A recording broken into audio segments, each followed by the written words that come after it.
And are you refreshed? Good. Now what? Wow. Sorry, I'm a bit teary. I was introduced to you about 2 years ago by my wife. 2 days ago? 2 years, sorry. 2 years ago. And it's been a big journey since then. I suppose my relationship with you is really a relationship with myself. Offered a lot of clarity. So the love I have for you, which is a love for myself, I also have some anger and some frustrations. Get out. Where am I going to cry?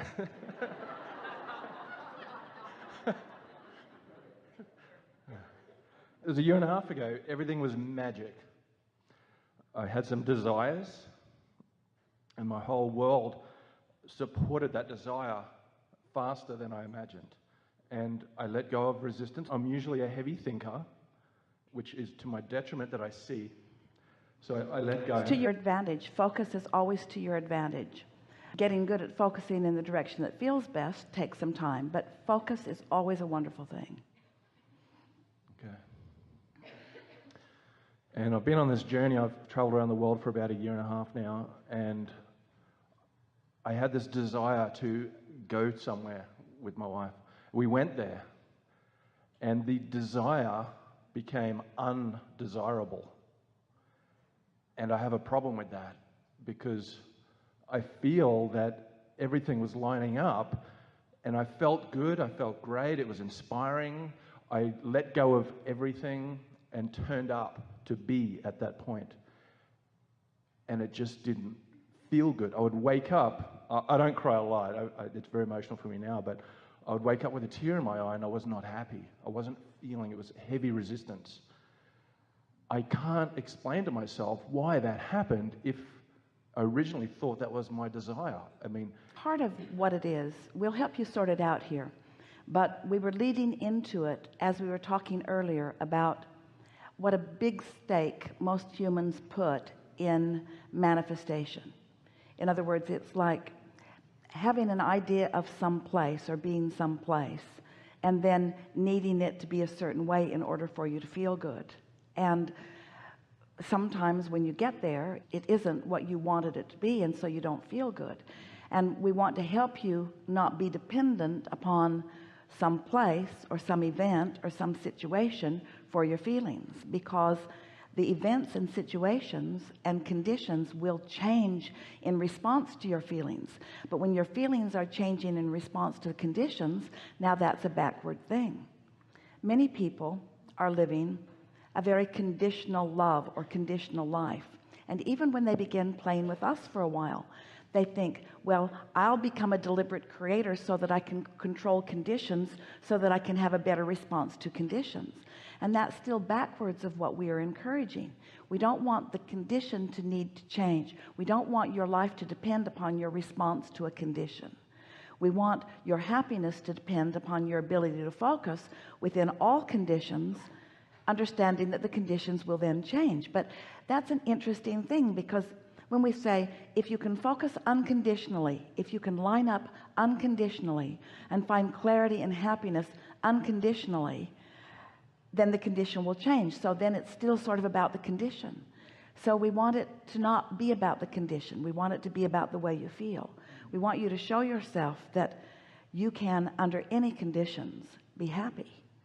And once that unconditional happiness is understood, our audiences often, especially if they're new to us, they really don't enjoy those words from us, because they think, oh well, Abraham's just trying to get us to be happy with what we've got and accept the conditions that are. And that isn't what this is about at all. It's that all things that you want will morph into the precise things you want and more. We would like you to know that what you've put into your vortex over time, with so much precision, through so much sifting and sorting, is a very detailed and exact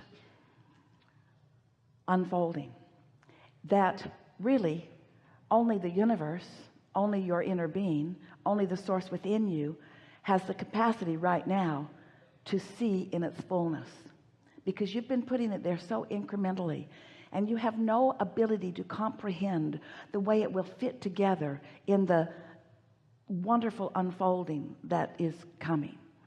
But when you get fixated on some aspect of it that's a little bit off from what you expected, then you separate yourself from your ability to then receive the impulse and the encouragement and be in the right place, right timeness of what will come next.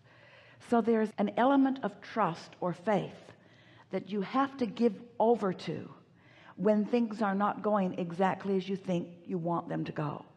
Everyone has that test of faith every now and again, where it just feels like, I did all the right things, why am I not getting all the right results? And we say, you are getting the right results, you're just not giving yourself time enough to tune in to the right results. It's a little bit like stomping on the garden where the tomato seeds have been planted and demand that tomatoes show itself to you now in all of its fullness and ripeness, when there is a process that is involved. And that tomato, if it is nurtured, it will show itself to you and it will be delicious. But if you get impatient, if you get discouraged, if you stop tending to your garden, then it doesn't come. Am I creating my next desire? Is this process now where the contrast? Of course it is. Of course it is. But that is annoying.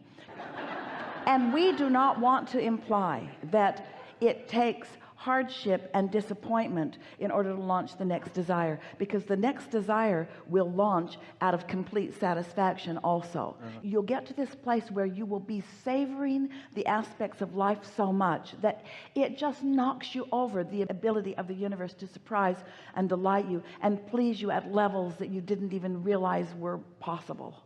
Right. So don't take score too soon. Yeah. Realize that all of it is of value. Realize that it is continuing to unfold for you, and that everything that you thought still is. In other words, it's still unfolding. Everything that you want is there. Here's the thing. Do I have the ability to not be disappointed even when conditions are disappointing? That's a really big question. And the answer is, how conditional are you? Disappointment or your pleasure is conditional or contingent upon the condition, then you're probably going to be disappointed quite a bit as conditions are improving. But if you have the ability to see it as coming and to accept it as part of the process and embrace the clarity that is coming as a result of the contrast, then what happens is you discover things right around that disappointment that are not disappointment. It's like finding the real treasure. It's like finding it where it is. It's like the treasures are buried all over the forest, but somebody gave you a map and said, here's where it is. So you went to that spot and you dug and you dug and you dug and you dug, and you didn't find the treasure because whoever gave you the map didn't really know where it is. But your inner being does, and it's all around you. But instead, you're so disappointed that you throw down your shovel and you assume that the story isn't real and that the treasures aren't there. And so you miss them, even though they were all around you. Where if you could have just stayed encouraged, then an impulse would come and an impulse would come, and there you would find the treasure lying right there on the surface of the ground. It wasn't even buried. It wasn't even hard to find. Not for you. Yeah. So if I've got to that X on the map where the treasure is, and I'm feeling that, oh man, I've missed it, and it's there, how can I pivot at that point to... Pretty hard. By the time you've reached a place where you're in true disappointment and you're beating the drum of where is it, where is it, where is it? So that's where a nice nap comes in. That's where refreshing comes in. Go putting your feet in some water, meditate, make love to somebody, do something that distracts you from the disappointment. And then you'll be refreshed and back in true sync with your resources. In other words, your clarity can return in the moment that you stop doing that thing that is keeping it from being there. Helpful? Amazingly. Thank you very much. Yeah. Thank you.